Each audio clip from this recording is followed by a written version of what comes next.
بسم اللہ الرحمن الرحیم۔ السلام علیکم ورحمۃ اللہ وبرکاتہ۔ معزز سامعین و حاضرین، آج ایک اہم موضوع ہے اور وہ یہ ہے کہ کیا مکان، دکانیں، فلیٹس اور پلاٹوں پر زکوٰۃ ہے یا نہیں ہے۔ یقینی بات ہے کہ یہ روزمرہ کے جو ہمارے پیش آنے والے مسائل ہیں اور اس حوالے سے دین اسلام کے بنیادی جو مسائل ہیں ان میں سے ایک عام مسئلہ ہے، اور پھر جو فرائض ہیں ان میں سے ایک عام فرض ہے زکوٰۃ۔ زکوٰۃ ہر صاحب استطاعت پر فرض ہے۔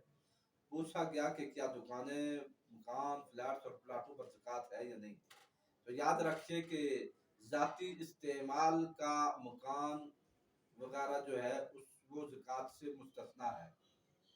اسی طرح ذاتی مکان کے لیے خریدا ہوا پلاٹ بھی زکوٰۃ سے مستثنیٰ ہے۔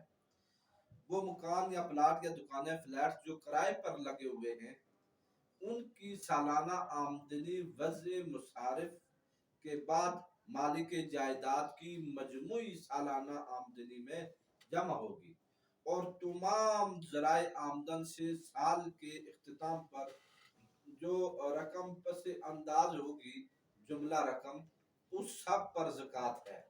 ایسے مکانات، پلاٹس، دکانیں یا فلیٹس جو کاروباری اور تجارتی مقاصد کے لیے ہیں، یعنی نفع کمانے کی غرض سے، ان سب کی مالیت پر زکوٰۃ ہے، اور اس میں قیمت خرید کا اعتبار نہیں ہے، بلکہ موجودہ قیمت کا اعتبار ہوگا جو اس وقت کی قیمت ہوگی۔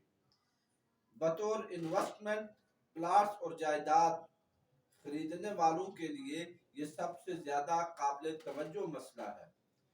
کرائے پر دیے ہوئے مکان، دکانیں، فلیٹس وغیرہ، ان کے ڈپازٹ کی جو رقم جائیداد کے مالک کے پاس بطور زر ضمانت جمع ہے، اس کی زکوٰۃ رقم کا اصل مالک یعنی کرایہ دار ادا کرے گا۔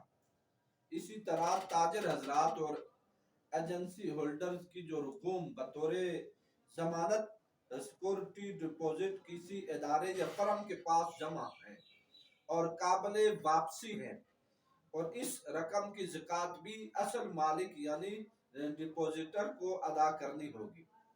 اگر صاحب نصاب کے قرض کی رقم پھنسی ہوئی ہے اور مقروض نہ دہندہ ہے، لیکن اس کی واپسی کی آس قائم ہے، یعنی اسے یہ امید ہے کہ وہ رقم واپس ہوگی، تو اس کی زکوٰۃ دینی چاہیے۔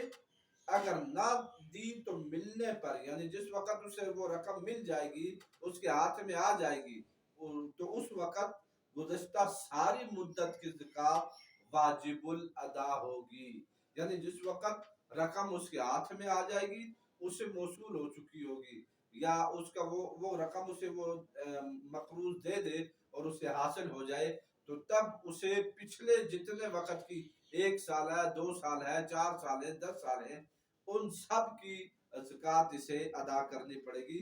البتہ قرض کی ڈوبی ہوئی رقم کی زکوٰۃ اگر نہ دی تو وہ جواب دہ نہیں ہوگا۔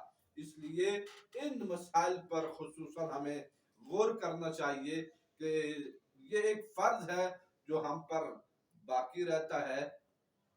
جب تک اس فرض کو ادا نہ کیا جائے یہ ادا نہیں ہوتا۔